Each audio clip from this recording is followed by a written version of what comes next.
So it was really important for us, the Legacy Steering Group, that we support consultation and discussion with African heritage communities, and you're going to hear about that journey that we've been on from Jendai and Cleo.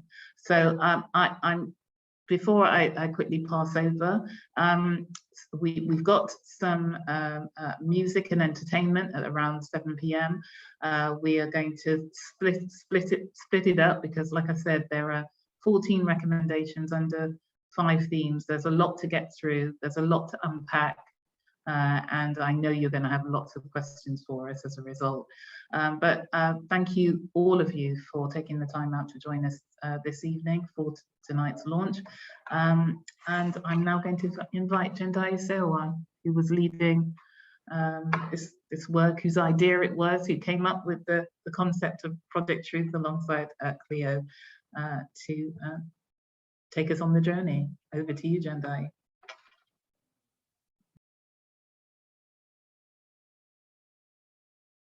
You're on mute, sis. Greetings, everyone.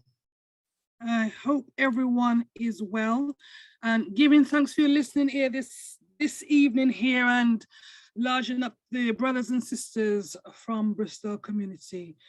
So let me just start by saying African Connections Consortium are pleased to have carried out one of the obligations laid before us by our ancestors in leading the cry for voices of African heritage communities to be elevated in this process of discourse around the memorialization of Bristol's role in the transatlantic trafficking of enslaved Africans. And this was something that Bristol City Council's Legacy Steering Group, as Sister Asha has said, which also includes African Connections Consortium, Black Southwest Network, One Bristol, Black Wave, and others who were more than willing and happy to facilitate. It's been, as Sister Asha said, it's been a 2 years plus process, steered by what became a Project Truth subgroup of the Legacy Steering Group, where we advertised and recruited a consultant, which is Sis Cleo, to carry out this process with our support. And really, it's to understand that it's an education and consultation process. So when we use the word research, we're probably expecting to see something else. So I just wanted to make that clarification, because it was something we talked about a lot at the beginning of this process. So Black Southwest Network were appointed as the delivery partner, and alongside African Connections Consortium closely supervised the work. So the report really reflects a team effort in something that we ensured was an educative as well as consultation process. It wasn't an easy process, with iterations of survey questions before Project Truth launch took place in January 2021, and a series of focus groups, all supported by a weekly Project Truth show on Ujima Radio that was produced and hosted by Sis Cleo. And here we are, a year later, okay, after the formal launch, and we are ready to share the findings of Project Truth with you. Project Truth stands for Telling, Restoring, Understanding Our Tapestry and History, and it is a historic and critically important process, and we're pleased to have a city leadership in Marvin and Asha that supports this. You'll see from the report when you receive it that a memorial was just one of the main themes that arose during this process, and Sis Cleo will say more about this shortly, and that this is a process that has started and will continue, as Sis Asha and I will talk about later on, and will build on parallel processes in the city and beyond that are contributing to the quest for reparatory justice for African heritage communities globally. So all of us here are pleased to be leading lights and hope that we inspire other cities to walk a similar path, because this is not a process that is happening in a vacuum. And international campaigns, such as the Stop the Maangamizi We Charge Genocide Ecocide campaign and its educational arm, the Maangamizi Educational Trust, are also playing their part long before the birth of Project Truth. Some of you may remember the race and reparations conversations that Sister Asha just mentioned, co-hosted by Bristol City Council and African Connections Consortium in January, February 2021. You may also recall that this and several other conversations led to the passing of an atonement and reparations motion by full council on March 2nd, 2021. Sisters Asha and Cleo were in London on the 1st of August 2021 at Windrush Square at the request of the organizers of the African Emancipation Day Reparations March Committee, which I happen to co-chair, to share the work they are doing here in Bristol. And I hope you will join us on the 1st of August 2022 for the 9th African Emancipation Day Reparations Rebellion Groundings. So when the question gets asked, what has happened since the passing of the motion? Well, Project Truth and African Connections Consortium led activities around the Bristol Pempanzé reparations plan are some of the things that have happened in parallel processes with your support. And with your support and participation, we can move those reparations plans and phase 2 of Project Truth to another stage. And Sis Asha and I will talk about that later. I just want to finish by reading some of the preface to the recommendations to set the scene and emphasize the importance of this report and implementations of its recommendations, because that is what really matters, because it has been a long time coming. And I quote, "This section of the report is prefaced with a note of recognition that what is before us is more than a report and is a culmination of a representation of voices that have seldom been heard or listened to. The process of Project Truth has been one that has illuminated the underlying pain, sense of loss, the silent trauma of not really knowing, and the silent cries of some who are not yet at the stage of consciously acknowledging what they know, don't know, and have lost. In drawing up a framework for this education and consultation process, it was recognized that this process would be one that triggers emotions and lays bare traumas that one may have felt they had reasonably managed or were not aware that they could even be triggered. In spite of this, there is a spirit of resilience that has typified the journey of African heritage communities.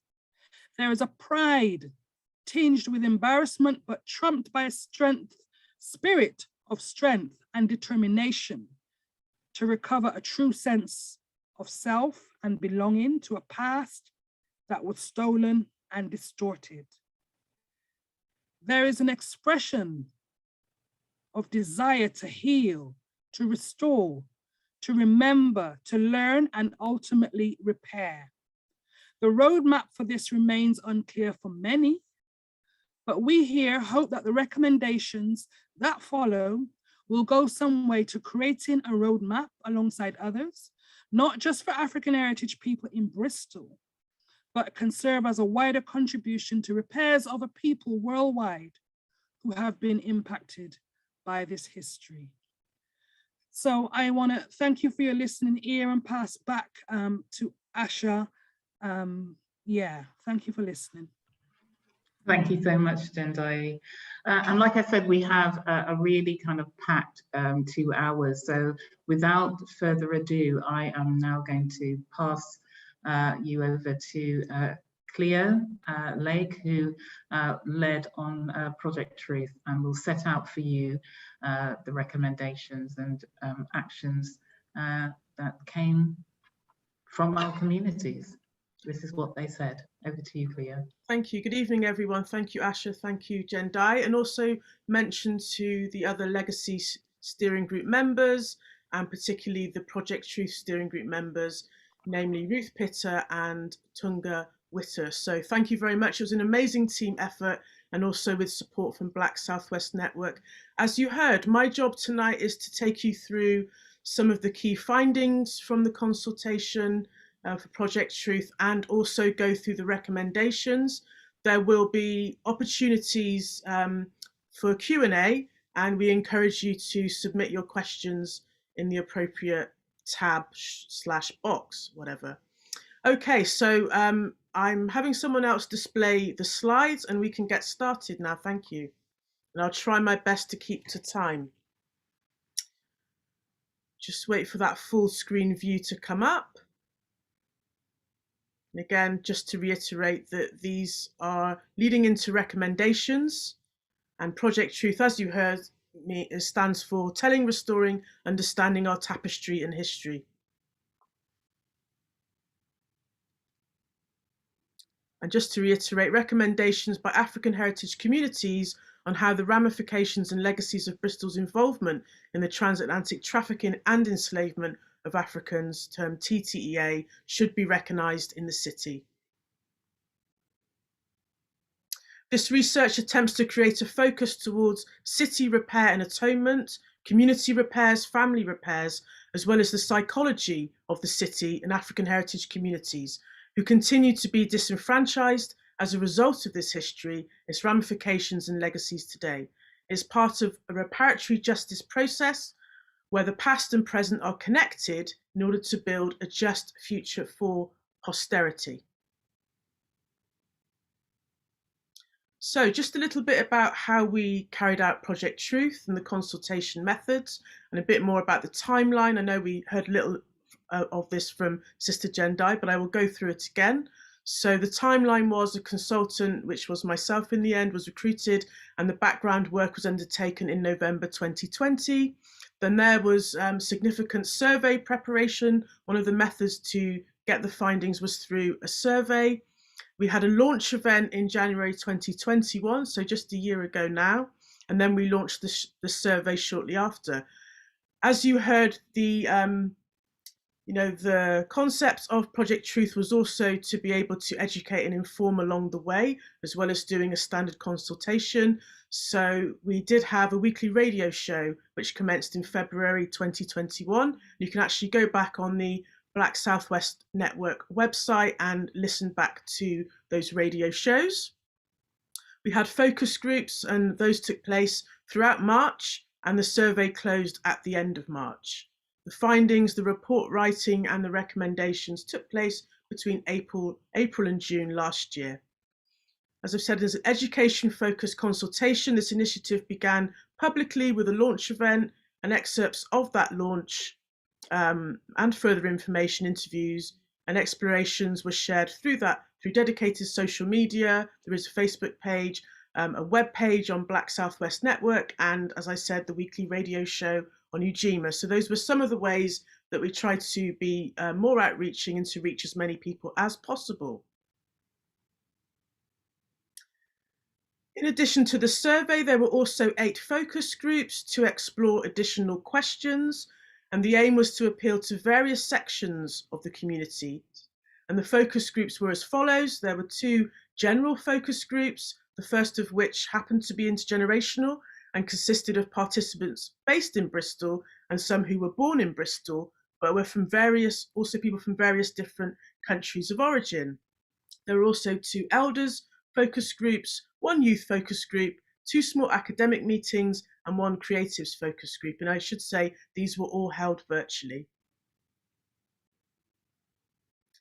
Here's just a little bit of a breakdown in terms of how people described themselves with the people who took part in the survey. And again, all of these things are in the report. And a further breakdown in terms of how people described their ethnicity and also age. So you can have a quick look at that. And again, if there are more questions, or this is all in the report. We also thought it was important to try and gauge how people considered their knowledge on the topic. And as you can see here, most people considered that they were knowledgeable, and some slightly knowledgeable. And some of this was further qualified in the focus groups, and also the significant number of comments that the survey attracted under various different questions. A note about language and terminology. Where possible, the consultation and report adopts an African-centered lens in order to add African agency instead of Eurocentric norms. For example, the term slave trade was not used, even though it is still the most widely used description of this history. The decision to move away from the term slave trade is in part because slave is a condition, not an identity, and that trade gives a false sense of mutual equity and doesn't come close to explain the background and underlying colonial realities. This form of chattel enslavement was unprecedented. A currently more progressive preferred terminology is TTEA, the Transatlantic Traffic in Enslaved Africans, and this has been adopted in this report. The report also adopts the K in Africa. This report refers to African heritage communities, AHC. African heritage communities are a diverse group who may also identify or describe themselves as the following, but not limited to: African, Caribbean, African Caribbean, African descent, Black British, or of a dual heritage. So I'm now going to go into, I'm just checking the agenda to see that I'm on track, and I am. I'm now going to go into the topic headings of the report, which also leads into the recommendations. Now this one, first things first, unity, identity, and re-recognition of self. Besides having the survey questions about how people identified themselves, it was quite clear from some of the comments in the survey, and also definitely from the discussions in the focus group, which also were very illuminating, because for some people it was an opportunity to see members of the community and meet other members of the African heritage communities in Bristol who they haven't met before. And particularly because we were also, through kind of lockdown and those elements of restriction, it was a really important time for people to come together and talk through these questions. And what really came to light was a massive exploration, actually, concerning identity and also unity. And one of the phrases that came up in one of the academic focus groups was this phrase, the re-recognition of self.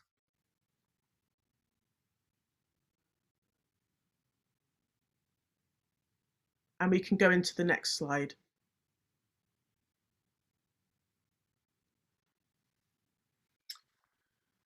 So related to that, here are the recommendations. There is an urgent need for a centre of excellence or a community complex that must develop curriculums of psychological, spiritual, and cultural repairs, utilising African-centred models of application, such as the Nguzo Saba, the principles of Ma'at, and other core value systems derived from our heritage. I should also say that all of these things are further explained in the report, which, as we say, the intention of the report was not just to share the findings of the survey and the focus groups, but also to give information so that it can be used as an information and educative document as well. Leaders of institutions, i.e. churches, schools and healthcare, etc., where African heritage people frequent, must have access to the centre as students who are committed to supporting the rehabilitation of African identity and self-determination. The centre must include immersion activities as part of its curricula, ensuring young people and families have access to their heritage and thus restoring of identity through visits to Africa as part of rites of passage and immersion programmes. And we can also, the immersion alludes to the fact that we can be digital and interactive as well. The centre must work with other African-centred agencies and structures around the UK and beyond in order to enrich the curriculum and share good practice globally. So that's locally and globally. Next slide, please.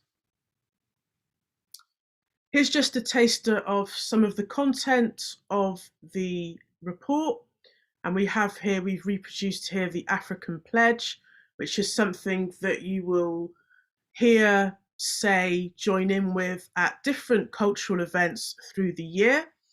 Me personally, I became aware of the African Pledge at Kwanzaa, at a Kwanzaa celebration that took place at the Malcolm X a few years back when we could gather. So again, it's just embellishing the report with bits of information, particularly for members of our African heritage communities who may not have had an opportunity to have seen this before. And also we've also included quotes both from comments made in the survey, the focus groups, and also from known Africans in the diaspora through history. So as you can see here, one from Luna Karenga, who was the African-American founder of the Kwanzaa Festival. Quote here, "There was a thrust to raise the consciousness of the people, and we argued that in order to free ourselves, we must be ourselves. Africans, a people oppressed and in struggle, and we must be self-conscious about this." We can go to the next slide. Thank you. So the next topic, and the next topic heading in the report, which also forms the heading of a set of recommendations, is Beyond a Statue, a living site of memorial, ritual remembrance in a central space. So this is the area that deals with memorialization, and there were some quite extensive discussions on this topic.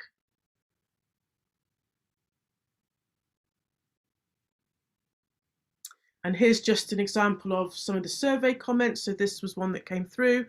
"We as living descendants of our African ancestors and their future generations living in this city owe a huge debt to those trafficked and enslaved. We are here because of them. We are their dreams of tomorrow. So let's hold them up in our midst in a monument or monuments, brackets Y1, that honours and dignifies their memory, their lives, humanity and struggles. We might then remember their courage, bravery, resistance and survival as part of our shared past and continuing struggle in the city today." Thank you. Next slide. So here we come into the recommendations for this topic. The consultation sought to establish thoughts on a memorial or memorials, not to establish or decide what that memorial or memorials should be. So further to that, a process needs to be established by which African heritage communities can be sufficiently informed of possibilities and potential and engaged before opting for a memorial or memorials and the location in which they should be. It is worth noting that this can be a range of things, not necessarily either or. For example, it could include murals, history trails, plaques, gardens, literary or artistic productions, and a managed shrine. The memorial could also involve dedicated land managed by the African heritage community. The memorial should reflect the best of what reflects memory and truth of history and reverence to our African ancestors from an African perspective. Logistical and spiritual guidance should be sought in this respect. Bristol African Heritage Community should establish its own calendar of events and rituals of ancestral remembrance that will be enriched by a memorial.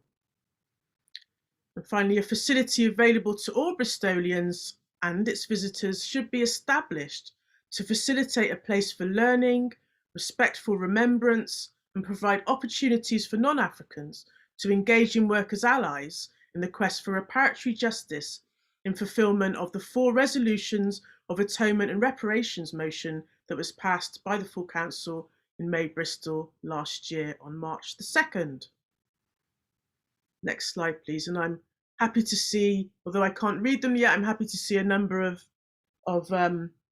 questions or comments coming in through the chat. And I hope I haven't run past where I should have gone. So let me just check the schedule. Right, it feels as though we are a little ahead of time, but that we will pause here because there's been a lot of information to take in, and it might be a good opportunity to go to some questions, and then we will pick back up with the recommendations. Thank you. Thank you, Cleo. Please, just as a reminder, if you have any questions from what Cleo has shared with you so far, please put them in the Q&A box. I do have a question that I did pick up, and this is a question that came from Roz Martin. Hi, Roz, good to, I can't see you, but it's great that you're here. And her question was, what numbers are we talking about in terms of the numbers of people who responded to the survey, Cleo? Great, so we had 157 responses to the survey, and we had around 30 people who took part in the focus groups. Okay, thank you for that. Now, we don't have any more questions in the Q&A box for now. So if no one has any more questions, someone else, where can you get the report? Okay. Okay, so we will send a link out to everybody who has signed up to the Eventbrite. We will then be putting out, the report will be available on Bristol City Council website towards the end of the week. We're just making some final kind of tweakings to the presentation, not to the substance of the report. Otherwise, we would have sent that out to you. So you should get that by hopefully the end of this week. We can send to you the summary of the recommendations. Quite happy for that to be sent out to everybody, maybe at some point tomorrow. But we didn't want to share it widely until we had tonight's launch event. So you will get a link to that, and then we'll also talk about phase 2 and what we plan on doing in terms of phase 2 and where we take the report and what we do next with the recommendations. So thanks. Okay, questions are rolling in. So where are we? Simon Nelson. Hi, Simon. Was there any discussion or recommendations that related to the injustice resulting in false and negative attitudes to sexual orientation, for example? Clear? Oh, am I off mute? Yes. Thank you for the question, Simon. And it's a shame we can't dialogue on this, so I can have a better understanding of the question. There wasn't a specific question in the survey relating to this, and there were quite wide-ranging discussions in the focus group. But there was an overall kind of, the topic was overall people's identity, more in terms of ethnicity. But there were, discussions around inclusion and, how to make all of our African heritage communities, regardless of sexual orientation, etc., involved in this process and involved moving forward. I hope that in some way answers your question. There aren't any specific recommendations in relation to that, though, but it's an important question, and thank you for that. If I may, I've also noticed that Stuart had a question, and it was regarding numbers of listeners. It'd be important to go back and get that. I think Sister Jendai also mentioned that just now in the chat, perhaps, so that we can also add that to how far we reached. And of course, that it should also be possible to see how many website hits, for example, on the listen back function. So yeah, those will be important things to follow up on. Thank you. Okay. So I'm not seeing any more questions in there in the Q&A box at this moment in time. So I'm going to pass back to you, Cleo, and you take us through the remaining recommendations. Maybe by the end of your presentation, we'll have some more questions for colleagues. So okay, great.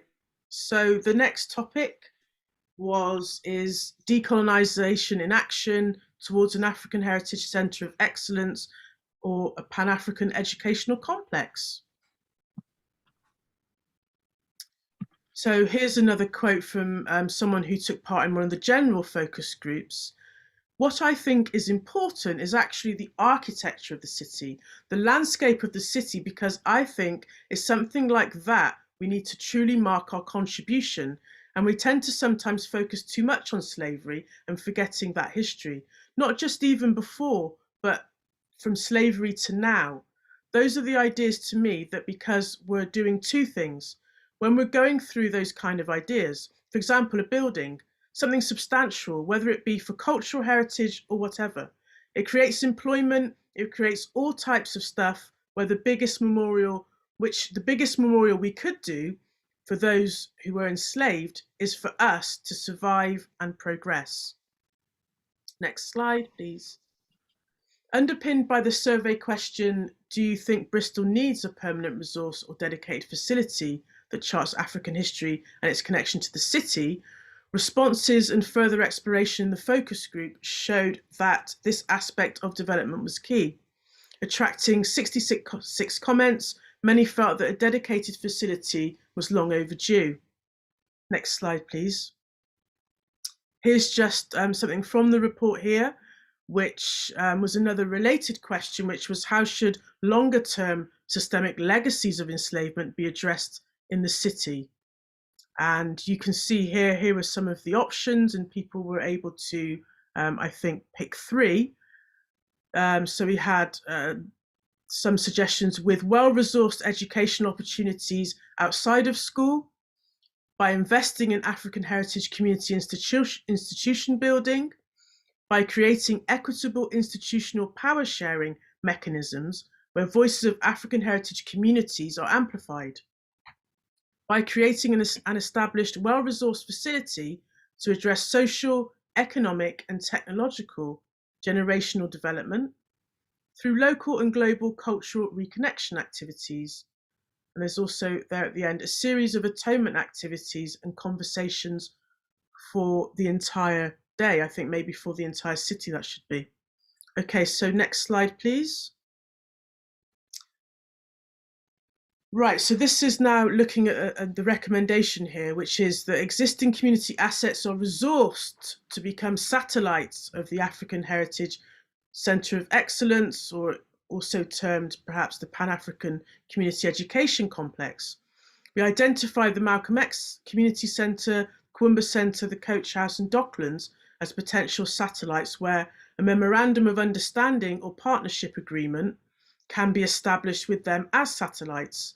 Resourcing will require capital and revenue investment. A roundtable exploratory discussion with all these different organisations, and perhaps others, will need to be held, and that can be facilitated by African Connections Consortium. Next slide, please. Okay, so the next topic is reframing education on our own terms.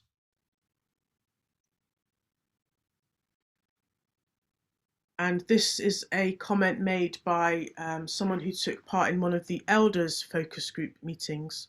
Right now, we've got no legacy of history because we're reliant on their history, which is incorrect.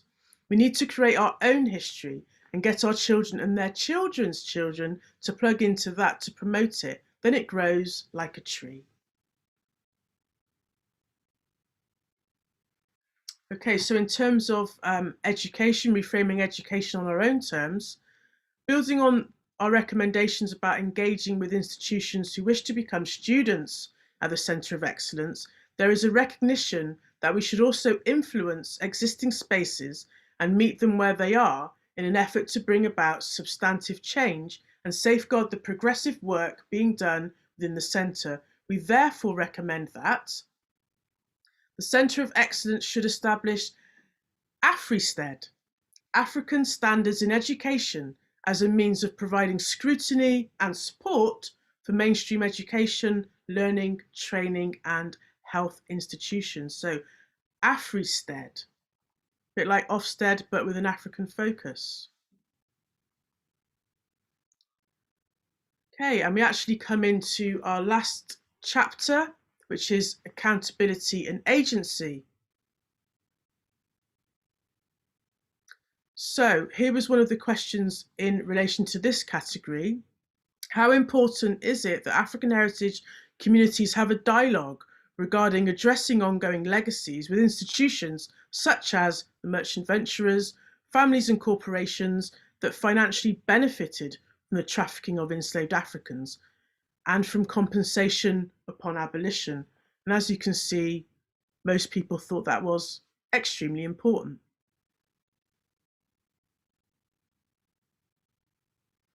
As I said, the report does have quotes from more well-known people in the African diaspora across history. The basic confrontation, which seems to be colonialism versus anti-colonialism, indeed capitalism versus socialism, is already losing its importance. What matters today, the issue which blocks the horizon, is the need for a redistribution of wealth. Humanity will have to address this question, no matter how devastating the consequences may be. And as you can see, that was a quote from Fanon from The Wretched of the Earth. Next slide, which this survey comment kind of echoes. A signal needs to be sent, not to destroy, but to redistribute. People around the world are crying out for justice. We need systems that seek to bring people together in brotherhood and sisterhood. The only way this is going to happen is if we dismantle systems of oppression and domination and work to ensure they are never again erected, either socially, politically, or economically. Next slide. So this takes us into the recommendations on this topic of accountability and agency. The city must actively work constructively with African heritage communities to progress the 4 resolutions of the Atonement and Reparations motion passed by full council last year, March 2nd, and commit to working within the spirit of the resolutions and working as allies and recognising the agency of African heritage communities in defining and implementing our own visions of local community repairs. The Mayor's Commission on Race Equality and the We Are Bristol History Commission must be active allies in supporting the development of the Bristol Pempamsier Reparations Plan, which is termed the BPREP, which will encapsulate many of the recommendations for this report and establish other means and approaches for securing equity and reparatory justice for African heritage communities within the city, while serving as a local model also of good practice. The BPREP will be formed out of a wider range of African heritage community-led activities, such as educational activities, people's assemblies, educative consultation processes, and cultural enrichment opportunities. So that was the final recommendation, and as you heard, called the BPREP, the Bristol Pempamsier Plan. And here is the Adinkra symbol from West Africa, Ghana, which stands for Pempamsier, which is Pempamsier, which means to knit and sew together, and that's what we intend to do. So that is the end of my presentation and the recommendations. I hope that was useful for you. It is all laid out in the report with more besides, and I think now we're going to go into some more questions, which hopefully we can answer, and hopefully there's a few there. Thank you.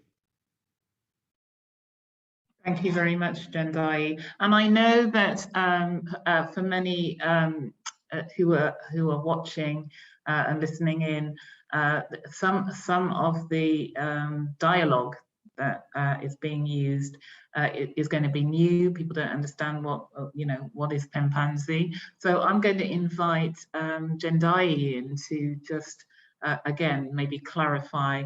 Again, when you read the report, it does clarify, but I think for tonight's purposes, Jendai, would you like to just explain what we mean by Pempamsier? Okay, well, Sister Cleo did do that briefly, but I think it also, in answering the question, it relates to a question that has come in. The statements on identity make sense, but why no mention of the use of language as declarations of identity?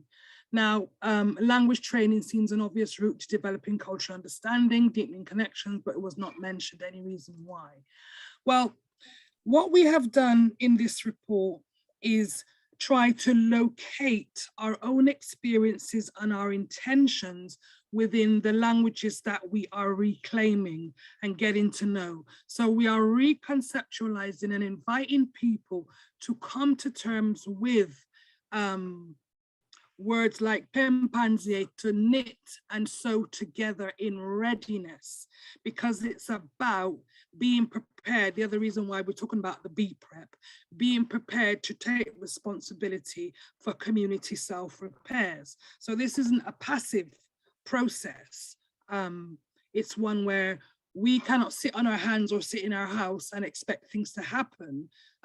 What we're seeking is engagement and participation in building this mpango. And mpango is another word, Kiswahili word, meaning plan. So wherever possible, we conceptualize according to our limited but growing knowledge of language. And when we talk about the recommendations in the report, you will see that we talk about cultural immersion activities and exposure. So language is part of that. Initiation, we talked about rites of passage, we talked about immersion. So learning, rediscovering our languages, reclaiming our names, reclaiming our rituals, customs, learning about our history, not just history, dates, times, but our political, social, economic history with a view to taking the best of the past to move forward. Sankofa, as my earring symbolizes, and my necklace. We're going back and we are fetching the best of our traditions in order to heal ourselves and move forward. And that very much includes relearning, reclaiming our language, because that is part of our psychological, amongst other things, healing processes. So I hope that answers the question. Thank you, Jendai. So I've got a question here from Jeremy. Has there been any thought regarding making international connections to cultural outreach organizations, things like the work being done by Ashesi University in Ghana? I'll kick off before I invite Cleo and Jendai in. One of the things that we have been doing and what's been really important to us is that we've already kind of cast our net wider. We already invited in the head of the Slavery Museum in Liverpool. We invited the lead cabinet member and the head of service in Glasgow to look at the work that they are doing. We've been invited to go and speak, well, when COVID hopefully abates. The plan is to take a trip to Nantes and look at the work and the legacy and memorialization that they've done there. So yeah, we're very much not working in isolation. We're looking at what's happening in other parts of the world in terms of legacy, and that will feed into the kind of work that we're doing. But Cleo, Jendai, is there anything you'd like to add? Yeah. The work that African Connections Consortium is doing in Bristol is just part of what we're linked internationally and internationally. And we are a partner of the Stop the Ma'angamizi We Charge Genocide Ecocide campaign that as a campaign spans across 4 continents. And actually the work that's being done in Mama Africa is part of the story of Project Truth. It's part of the story of the Bristol Pimpanzee reparations plans, because other plans are being made, other links are being made, have been made, should I say, over several years with those organizations. We have a local African Family Reunion Council, and we have other organizations that are working in Africa. We also have, through that campaign, established an internationalist solidarity network for reparatory justice. So the work that we are doing is linking in with other national structures and international structures, and is harnessing the power of the grassroots, which need to be empowered, which needs to be educated, which needs to grow, and also eventually be working with institutions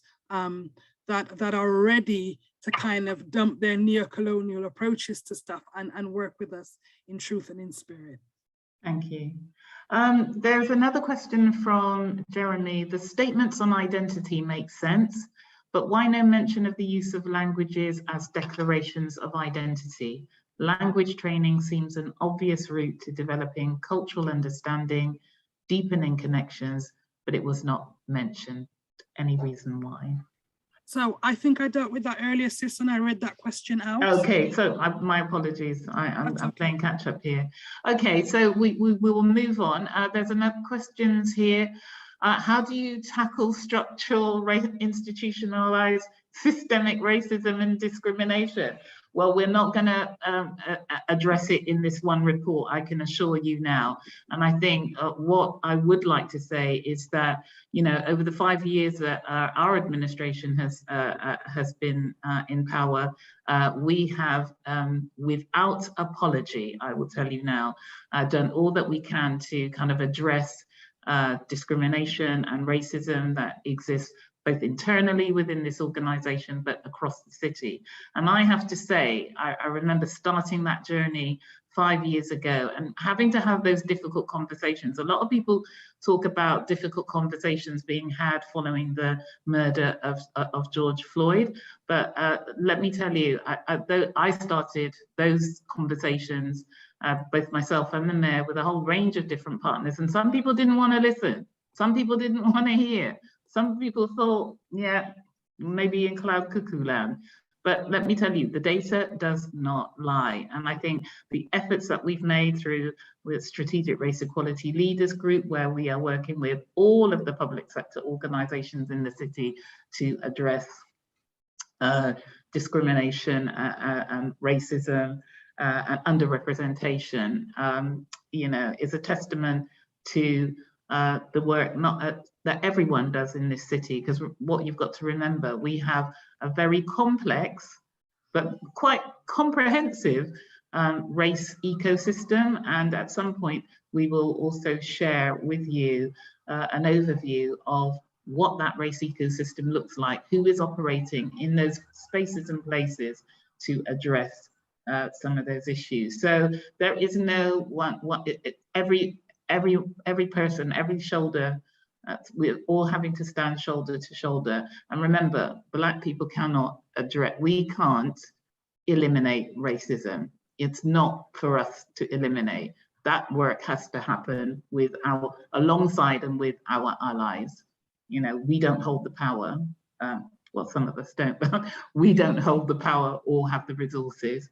And I think the one thing I will say is that, yeah, I think following the death of George Floyd, millions of people, I'm hoping, across the world did a lot of soul searching as well. And they themselves started to ask those difficult questions of themselves about their role now in 21st century, their role in holding us back. Because remember, it's systemic, it's endemic, and there's a lot of work that we need to do to really kind of root out racism. There's another question here about, is there links with CARICOM? What I will say to you is that we have actually, and this will be news to Cleo and Jendai, because this has only just happened, but as a result of Marvin's leadership, we've actually been approached by Barbados and Jamaica. They want to directly kind of link with us, and we will expand those discussions and the links with CARICOM. And I'm actually going to be bringing a discussion to the next meeting of the Legacy Steering Group to continue those discussions and talk through what that relationship can and will look like. There's a question here from Bugun, why there is not much media input in order to raise the voice of Black ethnic minority groups and tackle racism.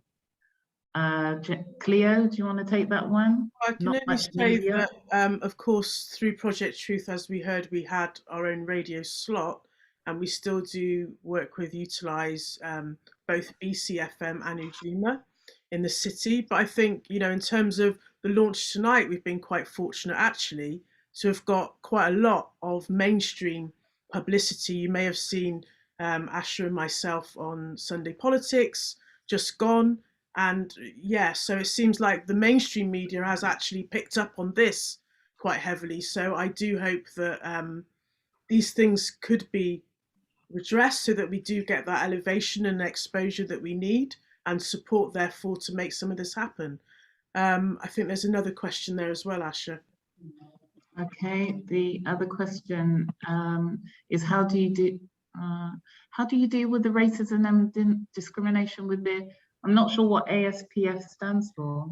I think that might be Avon and Somerset Police Force. Right.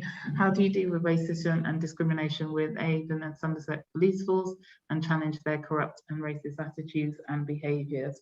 Well, I will tell you now that me and Marvin have had testy discussions over the last few years with Avon and Somerset on a range of incidents that have happened in the city. So we are always robust in our conversations that we have, but again, we have to work. You need to look at their own strategy that they are developing, because what you've got to remember is that where there is a will, there is a way. If they want, and what is happening is Avon and Somerset Police, Avon Fire and Rescue, the NHS Trust, and all of those public sector bodies are themselves looking at themselves internally and coming up with strategies to address what is an ongoing issue for them in the workforce. So I think that's a question for Avon and Somerset Police. But again, one of the things that we do through our strategic race equality group is that we hold all of the public sector, including the council, to account. So we have we're about to launch a new report into looking at where our communities are in relation to employment within those institutions in terms of disciplinary and grievance. It looks at the wages that we get paid and the predominance of Black people in the lower end of those wage scales. And it's, you know, the data, they set themselves it's a bar that we can set ourselves and hopefully aim to increase and address what the data is actually telling us. And for some, it's not good reading. You know, I would say that we're, as a local authority, we're still far off from where we need to be. But again, we've put in place a number of different initiatives and programs. Today, we just had cabinet and we're praising the Strive initiative, the 10,000 Black Mentors scheme that Hargreaves Lansdowne, one of our One City partners, put into play, and that helped nearly 40 odd young people from our communities to access really high quality, great and mentoring support, and some of them went on to even get jobs. So there's a lot of initiatives that are happening right across the piece, and I think, as I said, at some point we'll also share with those of you who are on this call the race ecosystem document that actually helps you navigate the race ecosystem here in the city. Andrew Nisbet, hello Cleo. Regards the resource centre, where would you ideally have it located in the city, and who would ideally run it? Well, these are discussions that will be, you'll hear more about next steps as we get further down this evening. Of course, it goes without saying it would be run by members of the African heritage communities. And yeah, we've had some indications more so about where memorials might be situated across the city, but perhaps a bit more picking into where this centre could be. Maybe, Andrew, you're suggesting you've got a piece of land somewhere that would be a perfect location. But yeah, these discussions are to be, you know, picked into with a bit more detail, really. Thank you for your question. I think we're going to head into some entertainment now, Asha. Yeah, we are. And we'll come back to questions after this entertainment session. So thank you to everybody who has put forward questions so far. We're going to have a break for entertainment, and then we will be back with some more of your Q&As, and then we will look at next steps and what we plan to do following today's launch. So I am delighted to welcome Samora and I think Kata, who are going to play a piece of music and recite some poetry for us. Hello, everyone. Welcome. Thank you for the invitation. We really appreciate the work that you guys are doing as well. It's very inspiring. So yeah, we were just going to perform. We were going to perform a song, but I don't know the sound quality. We've got like a poem each that we were going to perform. So yeah, I'll go first. This one's called Snake Venom. A piece of my heart died researching apartheids, still dealing with the darkness of last night. Culture lost, so I search in the archives. Liberation, always such a harsh fight. Try cultivating self-love on our side. Can't silence the voices from the far right. Traumatized, some took to the bottle and the glass pipe. Institutionalized, got locked up behind bars and the barbed wire. By the harsh fires of these empires, led by blood-sucking monarchs, continental con artists, genocide swept under carpets, carcinogenic nightmares we all know. The cancer spread to all parts of the globe, so the sun never set on the macabre, but they still managed to keep us in the dark to advance their own estate. So be careful when you use the word great before Britain. A lot of folks really ain't winning, living on a legacy of imperialism. Half the world still paralyzed by the snake. Thank you. So my poem is called Land of the Free, and it goes a little something like this. The land of the free, controlled by the man with the keys and the cheese, got us running around trapping, distracted with our minds on the peas. Lusting for the cream, but I'm lactose free. Like zombies, lambs for the slaughter, man want beef. They're turning us into beasts at the glamorous feast, tempted like Adam and Eve, only pretending that we're civilized, scammed by our beliefs, showing pearly white teeth while the camera flashes, only the surface seen, but what lies beneath? False personalities, cave dwellers like Plato's. Victory written in his story, the goddess forbidden, written off, condemned to purgatory, image tainted like witches that cackle in the night. Who cares about what's right? About bringing the truth to light? We're all born sinners, right? According to the biblical lie. The patriarchy who cut the umbilical to the personal divine. They crossed out the lives of the innocent, named them indigenous savages, uncivilized, while the civilized robbing her blind Mother Africa. Throwing pennies to a starving child, hear the cries, wolf in sheep's clothes, howling into the night, robbing us blind, while our eyes are focused on being entertained. Are you not entertained by a wand made of holly, Hollywood? Cut out the folly, clone sheep asleep, Dolly. Thank you. I have one other poem, it's called and I read it at the Henrietta Lacks launch, which was back in November. And it goes like this. Black woman, the cradle, and from her womb came nations. Far from sight in the night of prehistory, her cellular memories birthed dynasties. We, her progeny, divine now, stand as testaments of her living library. She who existed before the before still lives. Acknowledge her origin, therefore we negate ours. We talk about history that is history. Tell me, who speaks of hers? This a world of amnesiacs, still asleep, steeped in disbelief, too clever for our own good, caught in a labyrinth of ever-evolving degrees of complexity. Reaching for the stars, we have neglected our feet.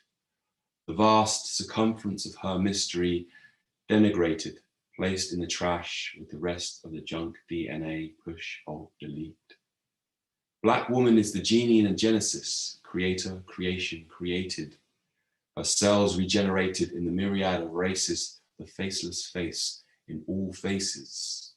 From the darkness of her womb came the mystery of creation. Her memory and epitaph upon the genetic code etched into the fabric of our souls. She is immortal, yet we cannot see. Blinded by a full sense of superiority, the man on top is top heavy, he falls over. Her ebony form cloaked in colonial smoke from the barrel of a vengeful gun. Divide and rule, the grand jewel, prize from her bosom, still beating like the primordial drum. Boom, boom, boom, boom, boom, boom. She who has been picked apart, prodded, scrutinized, sliced and divided for the pie, undressed, stripped bare, naked, humiliated by those who cannot fathom or respect the majesty she possesses. Rapacious eyes that see only her treasure prey upon her luminous form for their own agenda. We wander the earth in search for answers like fragmented pieces, puzzled. Hers is the tapestry upon which we as living fibers are sewn. We can run, but we can never hide from our collective past. Every time we look in the mirror to glean our reflection, she is there behind our eyes, waiting to be acknowledged. Even though her scars run deep and her wounds still bleed from her transgressors who have etched out her name, she still gives. She is still giving of herself freely. Compassion is her very nature, her elusive form made visible through the scientific lens, that we may heal, that we may break through ourselves of solitary confinement and false doctrine, that we may remember. Her words will live on, her name lives on in us, her beauty will shine through, her love ever present, a legacy that cannot be destroyed, her essence is immortal. Thank you for the opportunity for us to share our art form. Yeah, it's a great privilege. We really aspire to create a dialogue between us and the youth, the younger generation, people of color and people who are working to empower themselves in this community. So thank you. Thank you very much. Don't stop it, don't stop it.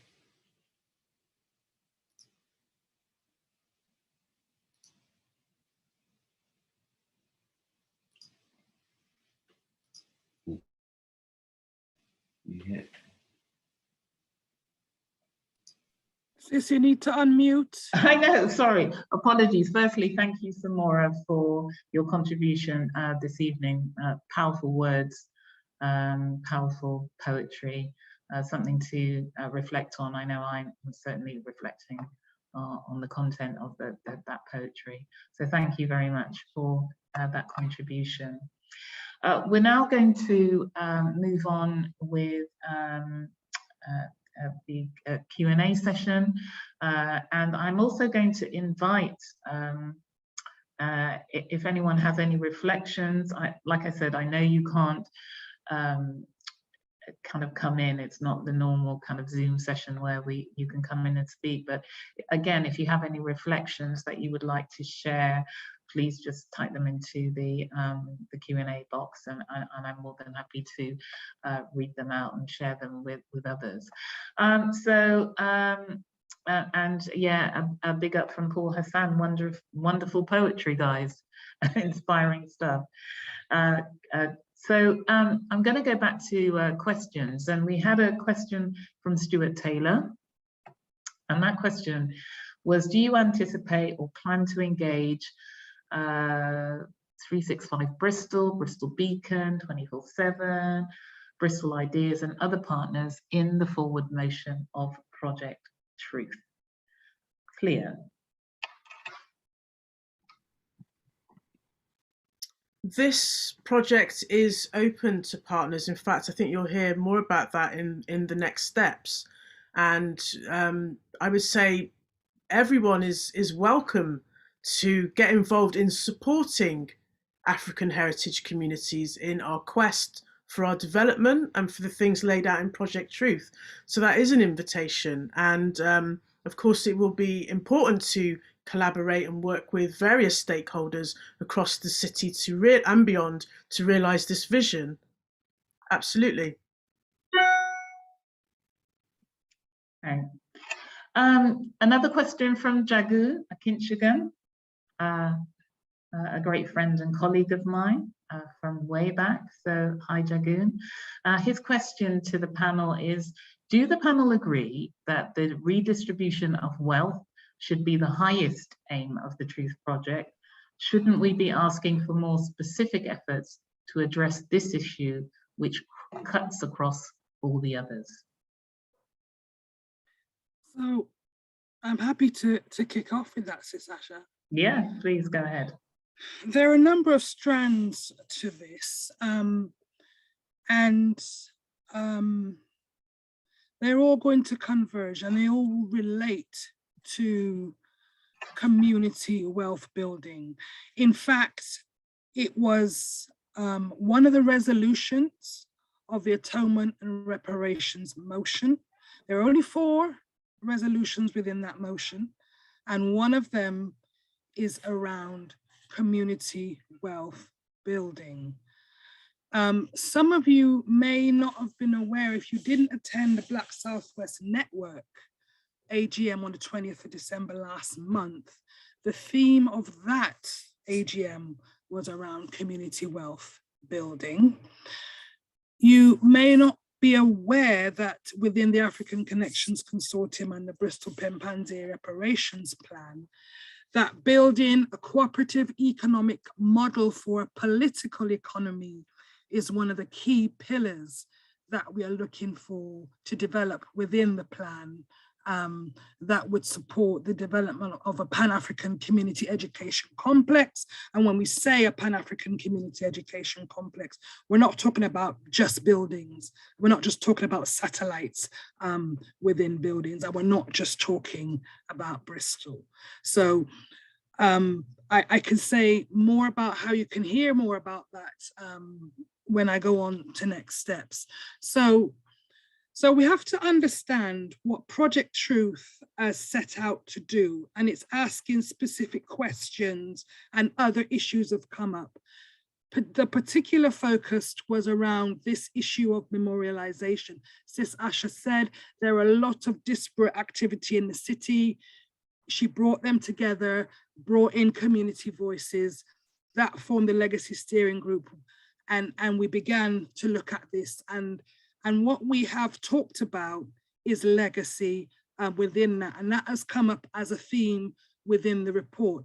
So what then we need to then ask ourselves is, what is going to build legacy? What is it going to, what are our communities going to be looking like and benefiting from? Not 5 years, not 50 years, but 100 years from now. What is the evidence of the effectiveness of what we are building now for posterity? That is the thing that we need to ask ourselves. So all these mechanisms, okay, the reparations motion, BSWN, the Bristol Pempanzé reparations plan, all have what do you call it, aims, okay, and themes and intentions around cooperative economics and community wealth building for posterity. So what we now need is for others to come around the table to help build those plans and contribute to not just the visioning, but the implementation of that. So it is high on our agenda, alongside other things in need of establishing Pan-African community education. We need to be looking at our holistic health, because we can build community wealth, and it can leave our community if we're not have a solid foundation by which and a solid understanding amongst each other by which we build these pillars of our community self-repairs plans. So yes, it's high on the agenda, and these different structures are looking at that. Thanks, Jendai. I have just been told by colleagues that if you would, if any of you would like to actually speak, we can actually invite you in if you've got a contribution that you would like to make. We've got the facility to allow people to come in and speak, or like I said, raise any further questions or observations that you may have. So again, please indicate in the Q&A whether or not you would like to kind of speak or ask your question directly. I've got one further question in the box from Sibs. Hi, Sibs. Thanks for the information. It's great to hear about the progress that has been made. Listening to the recommendations, I would like to check if the report will extend to becoming an independent organisation so the recommendations can be implemented, or will there be other alternatives? And secondly, oh, well, let me take that bit first. Cleo. So just reading back over it, report will extend to becoming. I can't really answer that. And again, these are to be answered by, I guess, the Legacy Steering Group to an extent. But I do believe that some of the next steps will hopefully go towards answering some of this. Absolutely. Yeah. Absolutely. And the second part of Sib's question was, will Bristol City Council or other funders seed fund the project so it has capacity to implement what's been mentioned? Well, I can answer that question. Yes, we can, and yes, we have seed funded this project. And again, we will go on to tell you what we're about to do in phase 2. But it is not for the local authority alone to fund this piece of work. You know, we didn't start. We didn't. You know, we may have some responsibilities, but it's a collective effort. We talk about working as one city, and in relation to this agenda, I'm also expecting key players to be part of the discussions and the roundtable discussions going forward when we look at how we resource this work going forward. But Bristol City Council has already put money on the table for this. So Asha, if I could also add to that, going back to part 1 of Sybil Cecil's question, we need to build on and strengthen what is the vision for implementing recommendations of Project Truth. The responsibilities lie in many places, including our own community. It's not about being done to. We're not a passive recipient in this. We as African heritage people need to be drivers in this process. So we have existing things that we need to strengthen. There are existing things that can be remodeled to facilitate processes. And in relation to how that gets resourced, I have something else to talk about within the next steps section, which I assume is coming up shortly. Unmute, sis. Yeah, thanks, Jendai. Yes, I'm gonna, lots more questions seem to be coming in. So like I said, we do have time. So Roz has asked, hi Roz again, we'll need to sit with report to absorb. There's a lot of information and ideas generated. How and who will sort out the priorities to run with? We will set that out. We will discuss that, myself and Jendai, when we come to the actions and recommendations and way forward. So hold on a moment, Roz. We'll soon answer your question. Mandy, hi Mandy. Mandy is one of our one of the members of the Legacy Group, and Mandy represents the Diocese of Bristol. So it's great that you're here this evening, Mandy. And your question is, how can those who wish to be allies, who might be seen as part of the problem, engage with this process going forward? In particular, how do we put our resources at your disposal to support you? Should I answer that question? No. I think that's with the next steps. It will be answered in next steps, but I think, as I've said before, you know, we do need the allies to engage, and we need to, you know, it's a collective effort. It isn't what the council's going to do over here. And I respect the work that other public institutions are doing at this moment in time. University of Bristol, the work that you are doing as the Diocese of Bristol, again, the work that we're doing within Bristol City Council. But I think collectively, I think we all need to come around the table, and that's something that will happen in phase 2, about how we really do work alongside our allies to support us on this journey going forward. So I think that's it. We've got a couple of other questions that I think it's a repeat of questions before. Contact details will be available when we send out the report for anybody who wants to contact members of the group. So that's it. So, Stuart Taylor has said, in answer to the Diocese of Bristol question, what about launching an investment fund to support the project? Maybe seeding it with 100K. Well, for me to be openly transparent, so that is a question for Mandy and the diocese. But the point is, I managed to secure £250,000 from the council in order for us. Excuse me a moment, I'm going really dark in here. I have to. Apologies.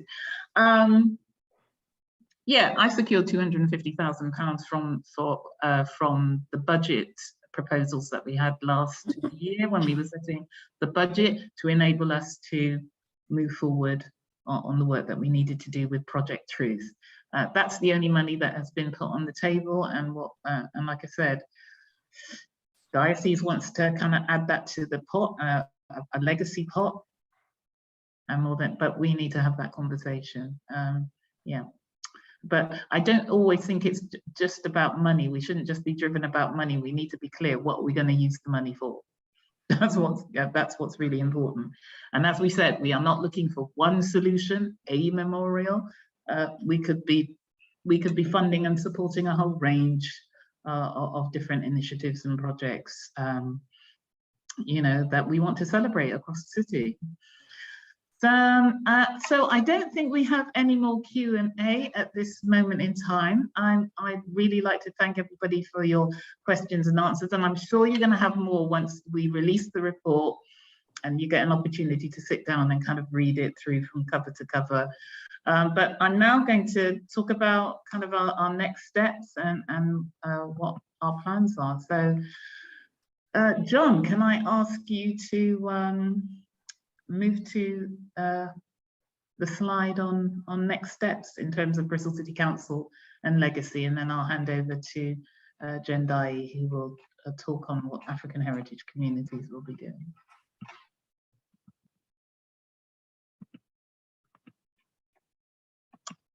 John?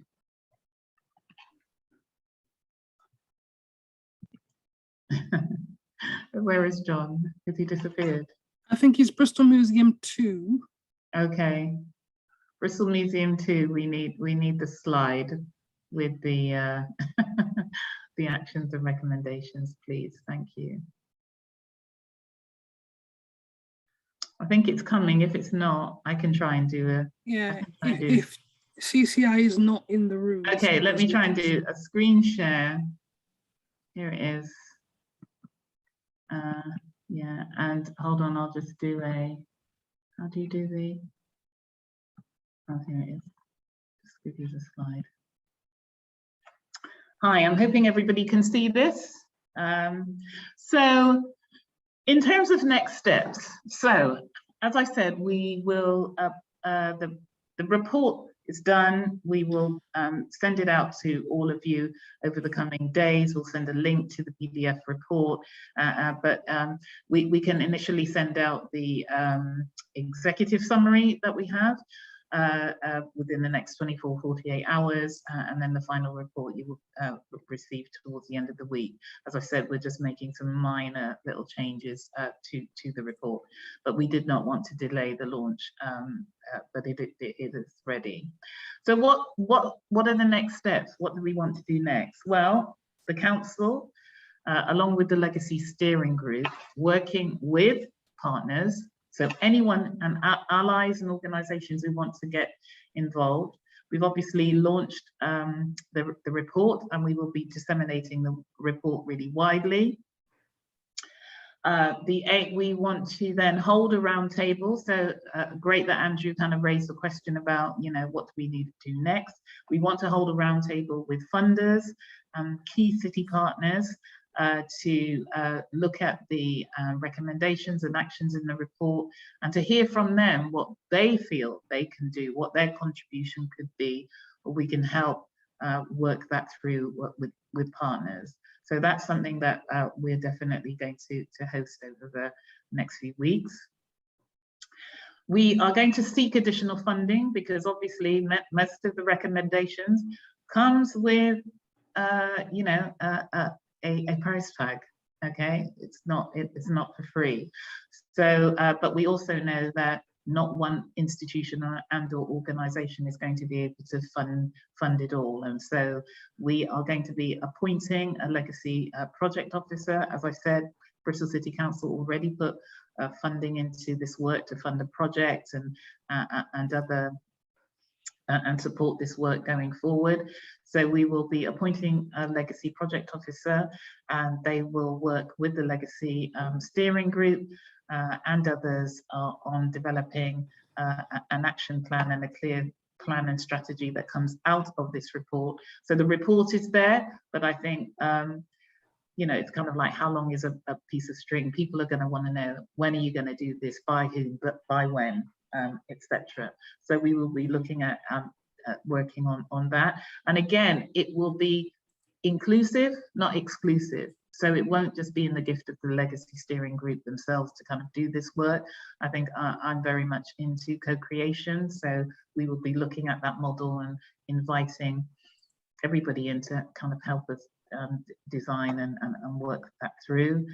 And then we also want to establish a process for education and consultation around the legacy memorials.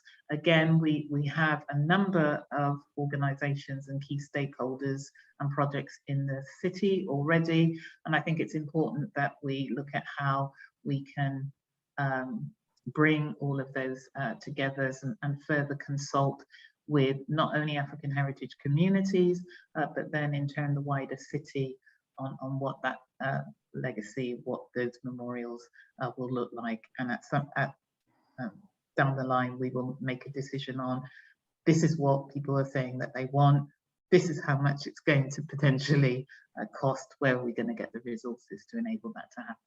So that's the next iterative part of the process. I'm going to go on to African heritage communities. Sis, if you stop sharing and let John, now that he's back, screen share, because he's got an updated version of your slide. Have you got an updated version? I will stop sharing now. Okay. Yes, please. Welcome he was back, here. John. Yes, he is here. Welcome back, John. Yeah, please do share your slide.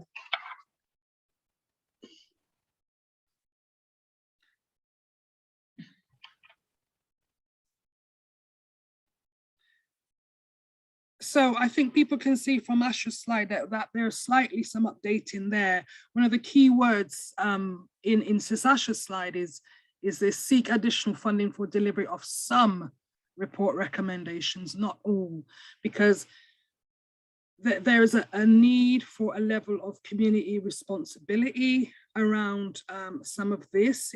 And I think Sis Asha is very clear and has said it's about city partners, stakeholders, everybody playing their part. So John, if you can go to the next slide and make it full screen, please.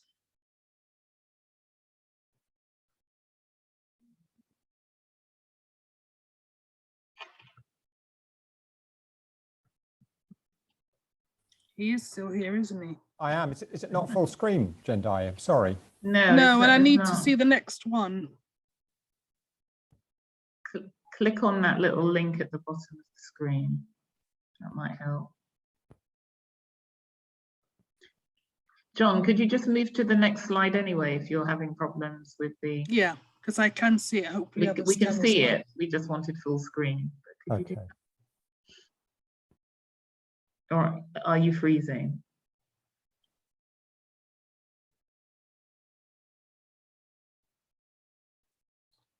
So we'll wait for you to come in again. Sorry about that. A few little technicalities, hopefully. Okay. Next, yeah, slide Yeah, 2. just go to slide 2. It doesn't want to.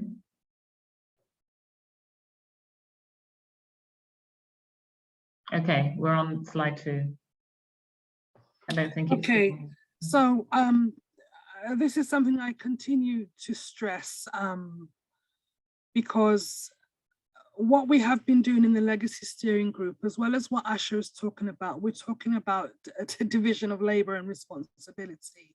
And she has clearly set out what Bristol City Council and other stakeholders will take responsibility for. So what we within the community through the African Connections Consortium, we are focused on building legacy. So that's about stopping the harm that is meted out on our communities as a result of this history and the continuing inequalities and other things that we face as a result of this history. Repairing damage and future building by establishing a Pan-African community education complex. Now, this can be buildings, this can be land, this can be other things, processes. A Pan-African community education complex is not simply a building, not simply a center of excellence. And education is not what is probably meant and understood in a Western sense of formal education or classroom things of, you know, compulsory or higher or further education. That's not what it means. It means it's about education in all aspects of what we do to repair our nationhood and sense of self and rebuild our sense of peoplehood and legal personality as African heritage communities. So we're going to begin an education engagement process around the Bristol Pimpanzee Reparations Plan, the BPREP, and we have an event coming up shortly. What we're doing is building working groups on key areas of the plan, one of which is around cooperative economics for a political economy for posterity. The other thing is around holistic health. The other theme is around holistic education. All of these things within our own interests and in our own image and speaking to our own influences as we reclaim our culture and identity. So these things do need resourcing. And so far we've heard words like funding and sometimes grants, sometimes loans. And so we want to introduce to you at this point so people can become familiar with this concept of, and it should say African Heritage Communities, AHCORR, African Heritage Community Restituted Resources. That's what that stands for. And so you can hear more about that this coming, this coming Thursday, in fact, which is the 20th of January. If you go to African Connections Consortium social media, then you will see that we have a reparations RAP part 4. And the RAP stands for reasoning and planning, because we have a responsibility to get around the table, to be visioning, and then to be looking at implementing and then resourcing our own self-determined plan for community self-repairs. And so I will put in the chat the link to the Facebook page for African Connections Consortium. You'll see the flyer for the Reparations Wrap Part 4, which actually is focused on Pan-African holistic health. And within that, we're not just talking about medical and psychological models of health.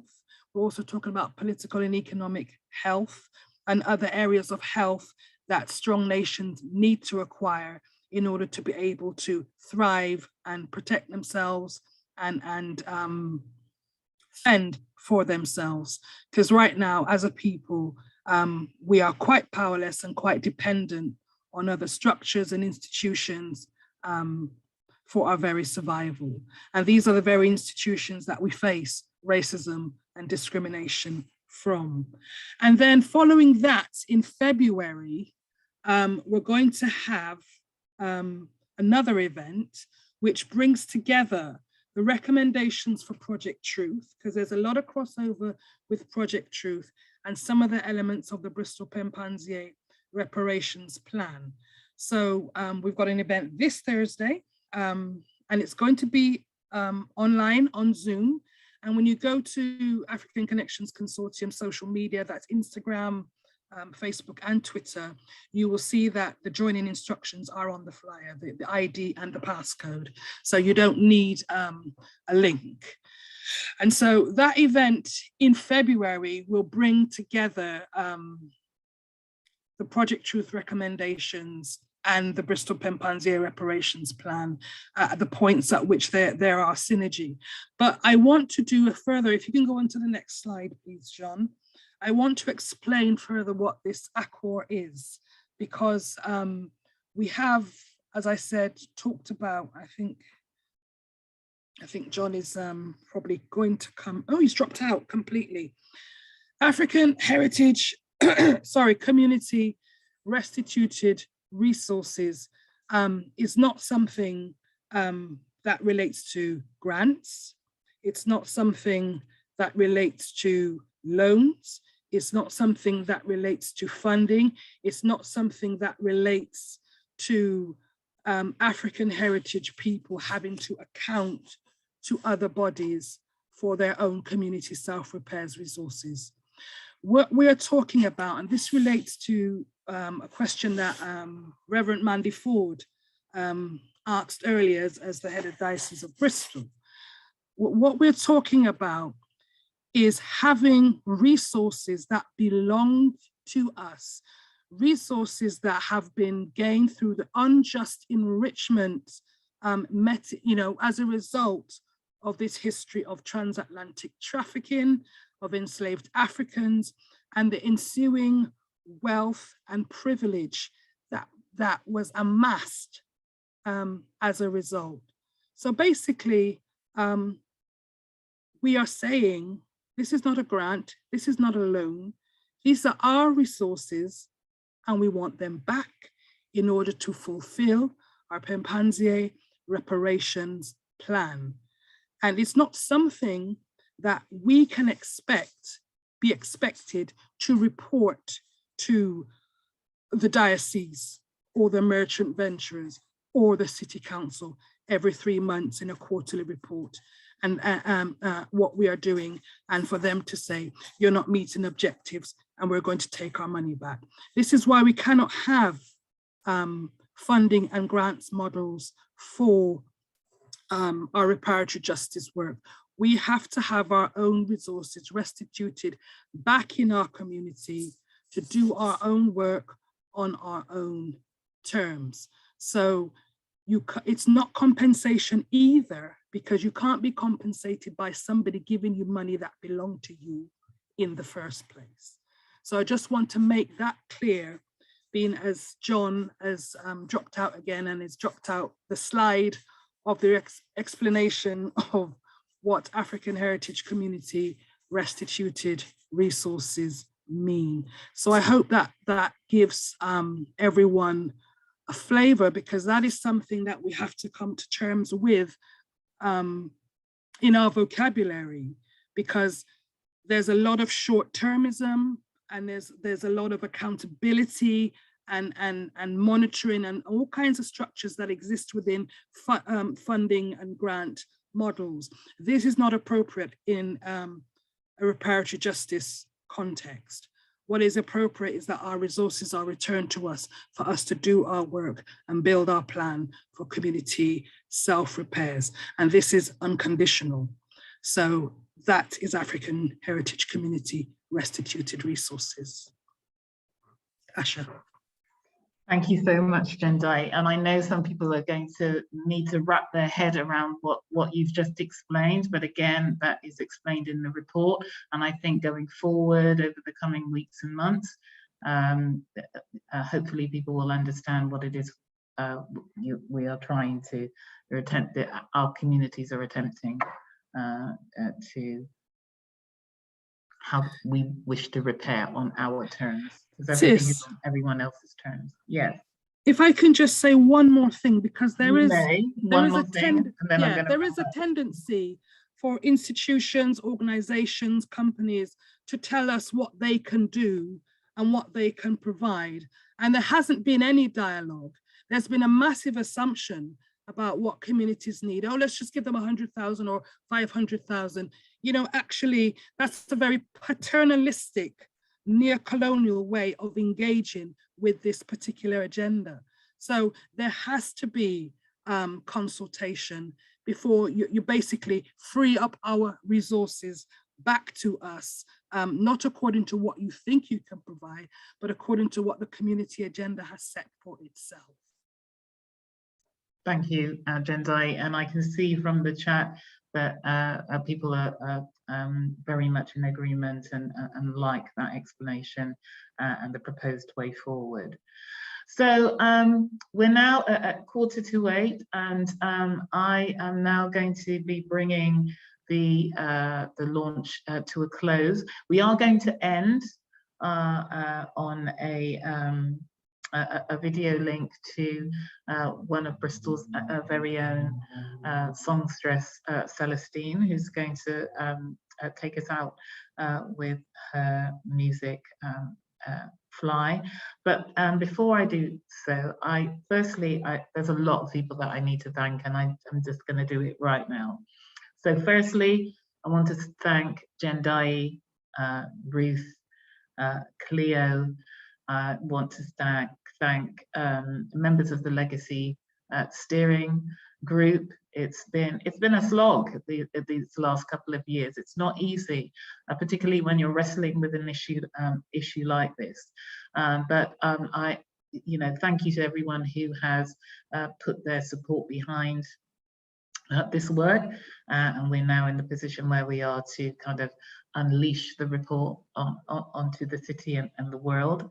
I want to thank John Finch, our head of culture, Jackie Winchester and Karen, all from the culture team, who have been working behind the scenes, but also been supporting and the work of the Legacy Steering Group. So thanks to you both, to all three of you. I also want to thank some of the other partners, because as I said, we have invited in other organizations and stakeholders to come and have conversations with Legacy Steering Committee members, and it's kind of helped us strengthen the work that we're trying to do here in the city. But like I said, it's not exclusive. We want to be inclusive. So in terms of, as I said, the phase 2, we'll be going out there. We're going to continue education and consultation on the memorial options that Cleo set out, and that will hopefully conclude with any agreed proposals on how our history is represented here in this city. Like I said, we want to work with African heritage communities to establish their own calendar of events and rituals of ancestral remembrance.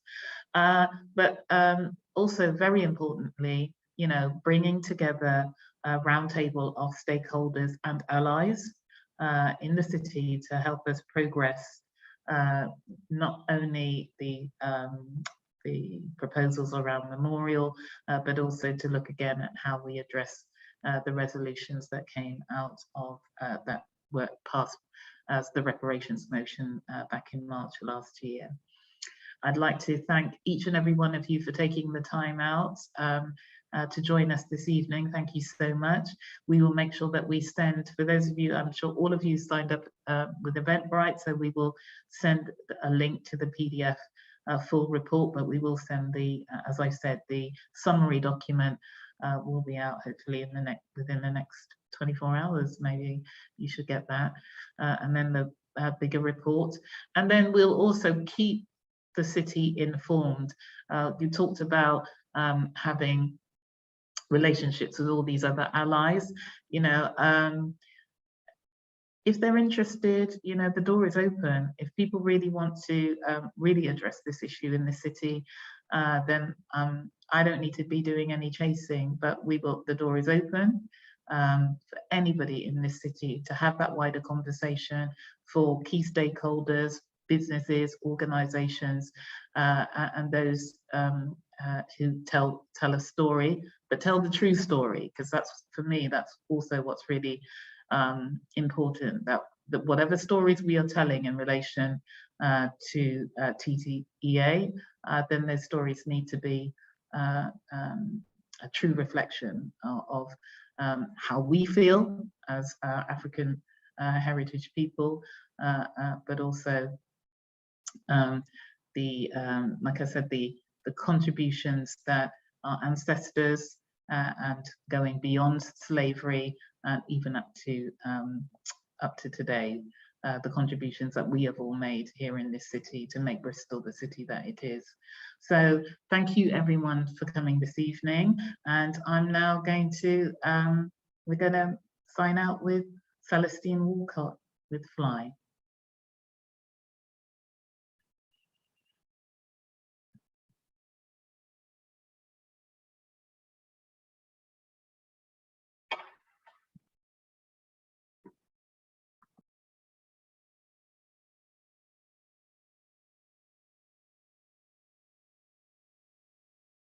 Single that I released last year, and just prior to the lockdowns, I was in Senegal recording with amazing musicians, and in particular a singer called Maguette Mbaye, and it was such a privilege to be able to be in the studio and to work with another singer like her. Her voice was absolutely amazing, and for me, the message behind Fly is about being in a space, being in a place, being in a feeling that makes you feel that you can do everything and anything that your heart desires. And for her, in her part, which she sings in Wolof, her part is more about the unity and community, and that enabling her to feel like she can fly. So I hope you'll like it, and I hope you'll like her message. I'm gonna sing her part in Wolof, and it just feels very nice to be able to sing and share that with you. Let's go, this is Fly.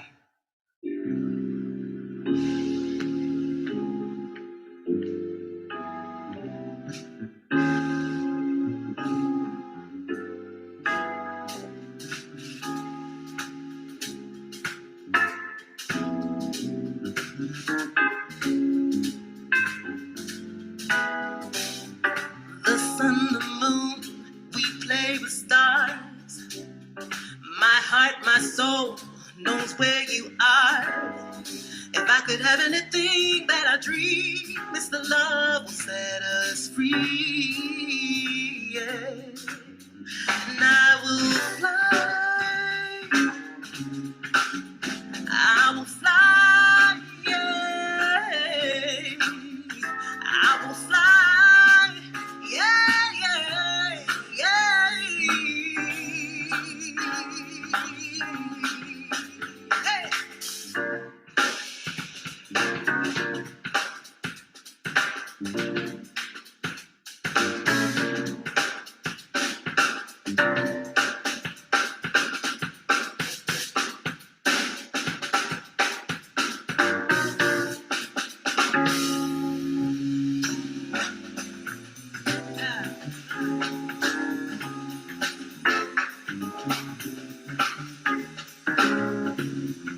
lo.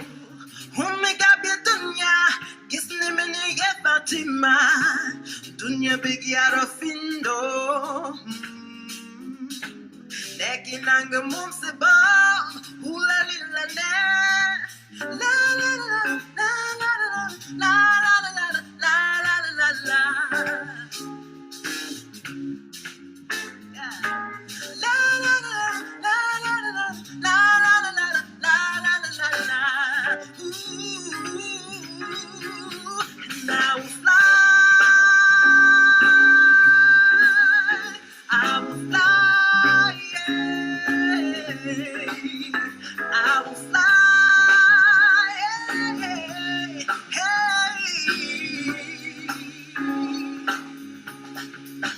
I will fly.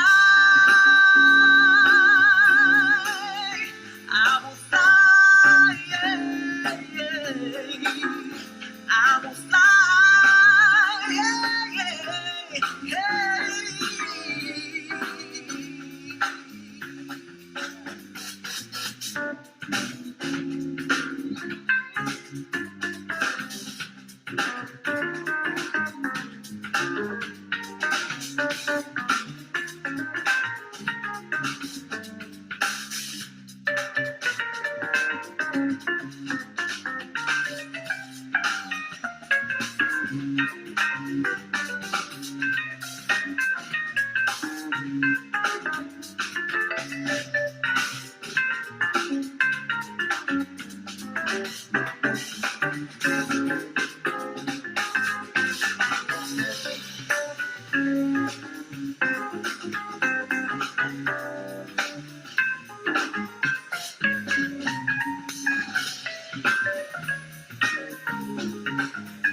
the sun and moon, sea and land. My heart, my truth, knows where I stand. If I could have anything that I dream, it's the love that set us free. And I will fly.